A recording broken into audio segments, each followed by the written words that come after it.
The safest option isn't always expensive, and the cheapest option isn't always unsafe. If you want to know where to stay and how to travel on your solo trip, this episode is for you.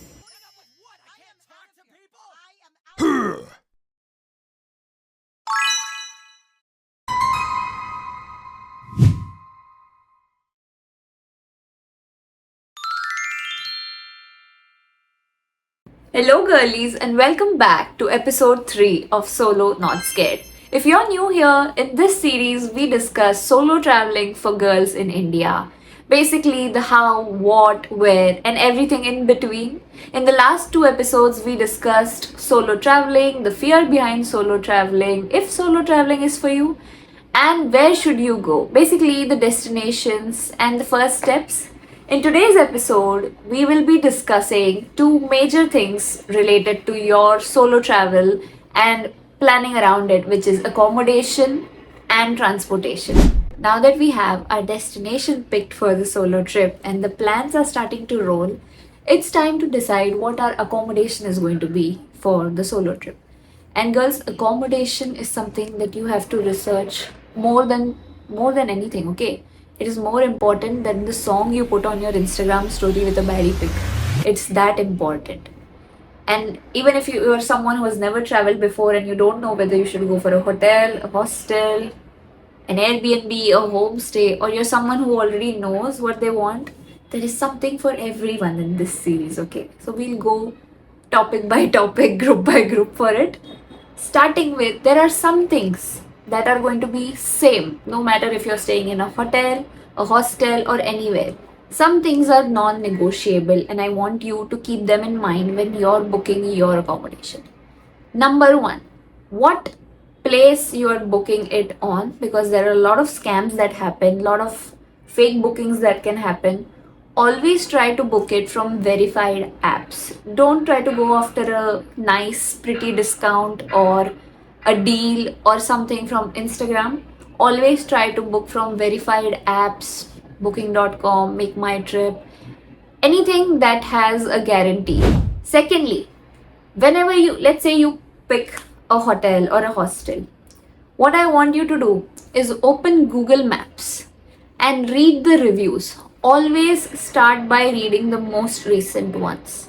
After that, you can always filter through the specific tags that Google Maps has. This is a very great feature if you're worried about something. Let's say you're worried about the washroom of the place, or you're worried about the beds, the bed bugs, anything, whatever your worry might be, there are tags that you can search through, most recent. And when you're looking through pictures of the property, of course, you're going to look for pictures, right? What's going to look good on the story? What's going to look good on my vlog? You're going to do that. It's normal. I want you to go to photos by visitors. Always check what's uploaded by people. I know these days, all properties, hostels have their own Instagram pages. You can always check reviews from other people, reels by other travel influencers or travel creators. This helps a lot. And always try to look for reviews by women more, because women are always more attention to detail, right? So this will help you notice what is missing from that property, what is something that you might not be okay with, what is something that you might actually end up liking a lot and you book it for that. So always go through Google reviews 100%. Whether it's a hotel or a hostel, you preferably want it to be connected to the local areas, to the local public transport and attractions, cafes, restaurants by walking. If your only mode of transport is a private transfer each time, then you're staying too far away, which is not ideal for us on our solo trip as a girl. I'm not saying you cannot do it. If you're up for it, definitely. But I would suggest try sticking to hotels and hostels that are closer to the city center or the public localities, which generally have a lot of other tourists staying. Again, something I said in the last video, picking the destination and picking the accommodation have both very similar points among each other. So we'll keep that in mind as well while booking it. Now that we've talked about a few key points that are applicable to any kind of accommodation that you decide for, Let's talk about something that is the biggest factor in deciding where you actually stay, your budget. And I know, when you're starting to look through places and you have a lot of ideas and notions already in your mind, you might feel like, especially for your first solo trip, that if you're not staying somewhere really cool, doesn't have a bathtub, doesn't have a pool, doesn't have very fancy setup, isn't luxurious, my trip isn't going to be great, please take that idea out of your head and throw it away. Like I said, the most fancy option and accommodation isn't always going to be fun or really great. And the most cheapest and sketchy place isn't always going to be unsafe. So it's all about knowing where to look for and what to look for. Let's start with hotels. If you are someone who doesn't like to share their space, share a bathroom, especially for your first solo trip, and you just don't want to push yourself out of your box to that extent where you are not comfortable with sharing your space with other travelers, I would suggest get a hotel. Get a hotel room and start out easy. Remember, there is nobody's going to come and give you a medal and congratulate you for being so brave. It's all about knowing what your boundaries are. Solo travel doesn't mean you have to go out there and conquer the biggest solo traveling adventure, stay in an 18 bed dorm. No, you have to start with what's comfortable for you and know what to pick for. So if you're someone who's not okay with sharing space, hotels are definitely what you need. And filter out the Google reviews, read through on booking.coms, everywhere you have those scales where you can decide if you're going to a place for 4 days, this is my budget. They'll filter out everything. These days, apps do everything for us. So decide a hotel and that is your way. But if you're someone who still wants to try on their first solo trip, pushing their boundaries, then welcome to the world of hostels. It is amazing, and you need to just leave whatever you have thought about hostels way behind and start afresh. There is a way to select the perfect hostel for your first solo trip. If you're new to the whole hostel world and you don't have a basic idea about how hostels really function, hostels are like these amazing third places where you meet so many solo travelers, basically all solo travelers, and it's like a good hostel is a key factor in having an amazing trip. That's how important it is to pick the correct hostel for you. There are hostels that are party hostels, social hostels, art hostels. There is something for everyone, even inside the whole hostel category. Generally generally in a hostel, let's say this is the room, the layout will be like there will be 3 or 4 bunk beds and a bathroom in the room. You'll be sharing the bathroom with the people in this room. So you'll have your cupboards. They give you a lock. Most hostels give you a lock. You can put your bags, whatever you have in the cupboard, keep your key with you, and you have a bed in a bunk bed. And as much as it sounds suddenly too much out of your comfort zone, let me tell you, it's not that scary. And you do not need to rush and book a common dorm or a 10 bed dorm, 12 bed dorm, 14 bed dorm. That's really far away for you right now.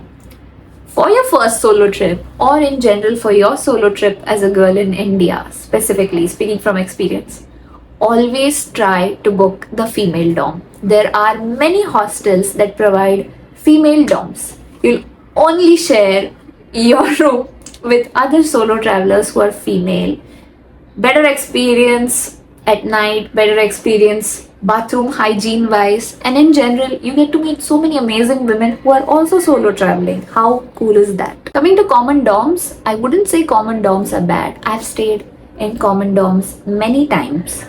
But if we are speaking about India and how comfortable Indians are with the dorms and hostel culture, I would personally suggest getting a female dorm always.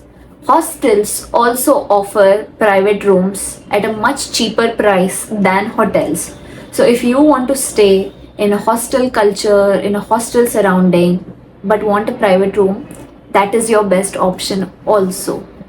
Hostels also offer, group tours, free family breakfasts and dinners. So this concept is basically one dinner or one breakfast is on the hostel. Everybody who's staying in the hostel comes down and eats together family style. They also have scooties on rent very easily. They know the best places around town. They have the best contacts with the guides, with the cabs, with everything. So, a hostel is basically your one stop for accessing everything about your destination at a much easier way than you would have to do it on your own. And you get so many other solo travelers to travel with.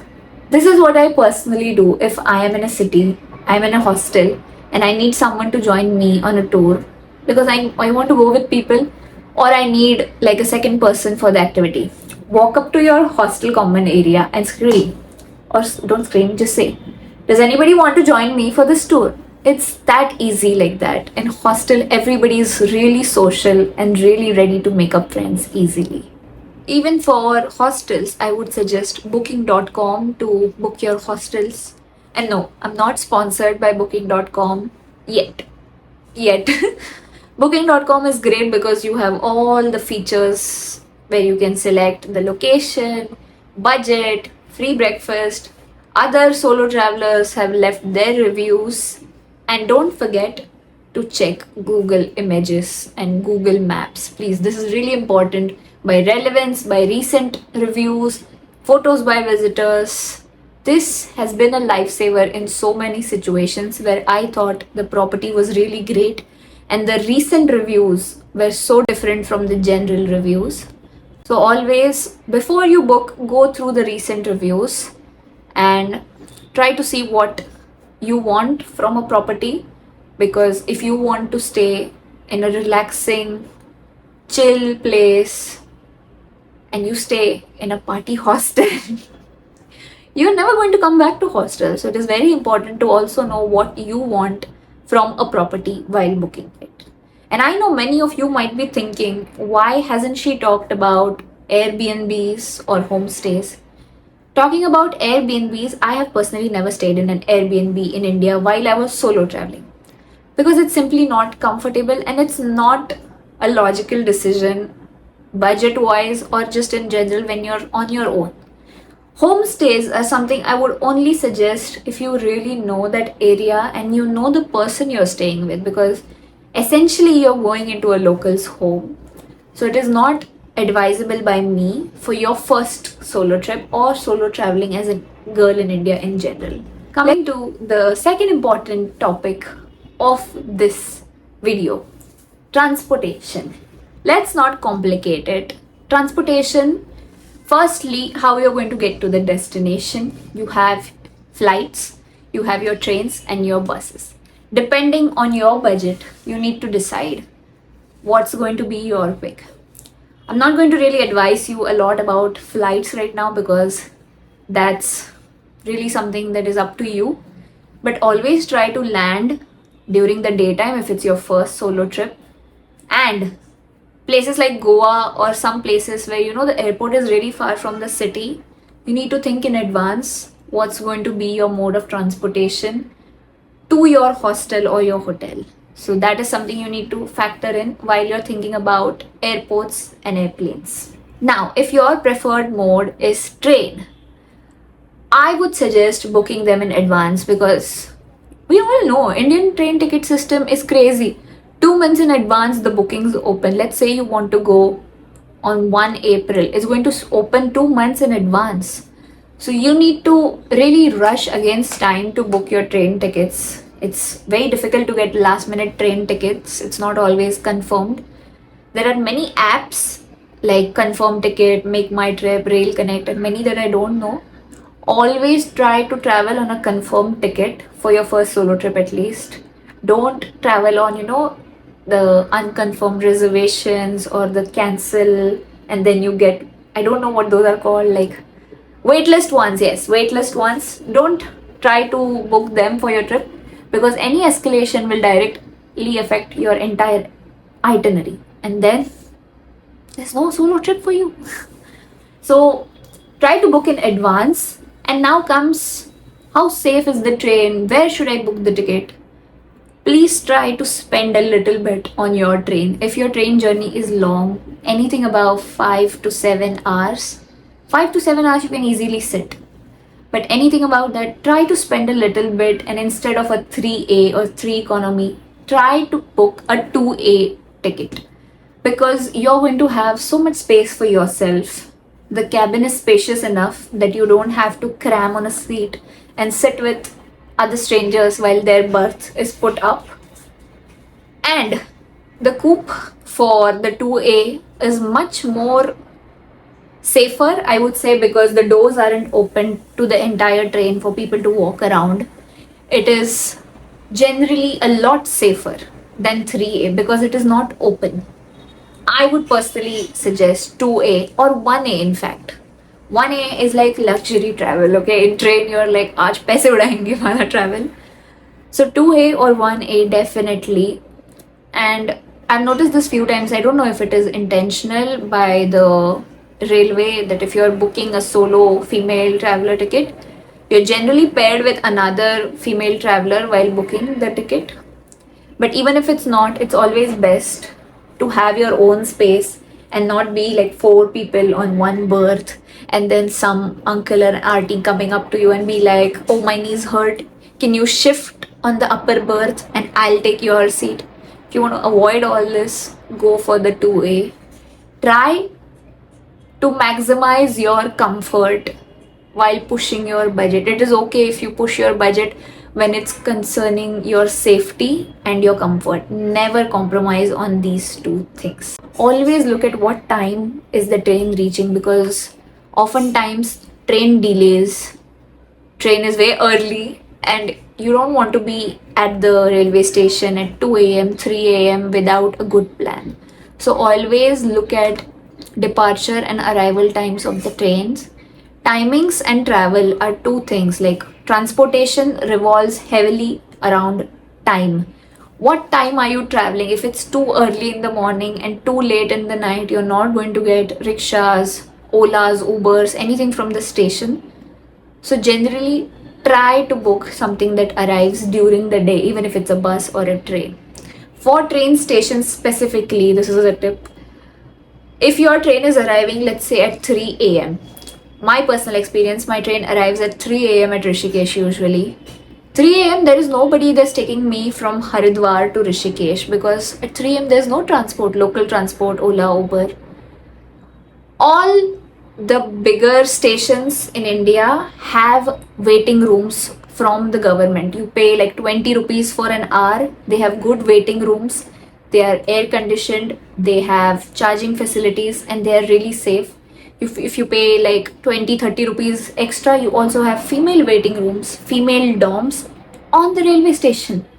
So always look into the place you're going to and what it can offer you for backups. And lastly, if you're traveling from bus or a bus is in your booking somewhere, Redbus is a great app. And I'm not sponsored by Redbus, but I love Redbus because of its women friendly features. It tells you the amount of women traveling on your bus.